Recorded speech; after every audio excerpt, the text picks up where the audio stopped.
Sir இப்போ வந்து உங்கள் கடை வந்து 240 ஸ்கொயர் ஃபீட் கரெக்டாக? ஆமாம் சார். 240 ஸ்கொயர் ஃபீட்டில் எடுத்துருக்கீங்க திண்டிவனத்தில். இப்போ இந்த சிங்க் வந்து 12 அடி. இந்த பக்கம் எத்தனை அடி இருக்குது? இந்த பக்கம் 7 அடி வரும் சார்.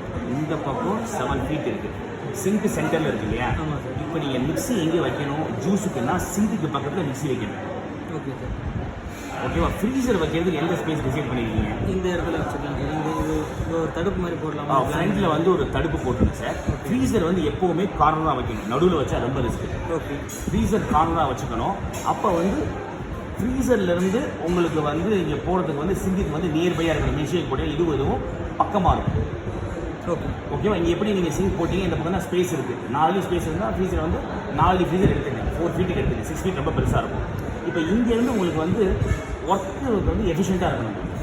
இங்கேருந்து ஐஸ்கிரீம் எடுத்துட்டு இந்த இடத்துல மிக்சர் வச்சுட்டு மிக்சரை கழுவக்குள்ள எல்லாம் ஈஸியாக இருக்கும். மில்க் ஷேக் கூட ஈஸியாக இருக்கும். அப்போ டிசர்ட் கவுண்டர் இங்கே செட் பண்ணுங்கள். ஃபல்டா ஐட்டம் மில்க் ஷேக் ஐட்டம் எல்லாமே இங்கே செட் பண்ணுங்கள். கிளாஸ் வாஷிங் எல்லாமே இங்கேயே ரேக் போட்டுருங்க. இங்கே ரேக் போட்டு இது கவுண்டர் மாதிரி இல்லை சார். இதோட எந்த சார் இது செவத்துக்கு மேலே ரேக் அடிக்க சொல்லுங்கள். ஓகே. கிளாஸ் மேலே வைக்கிறது எல்லாமே நீங்கள் பண்ணிக்கலாம். ஓகே. ஓகேவா? அப்புறம் சாண்ட்விச் டோஸ்டரு.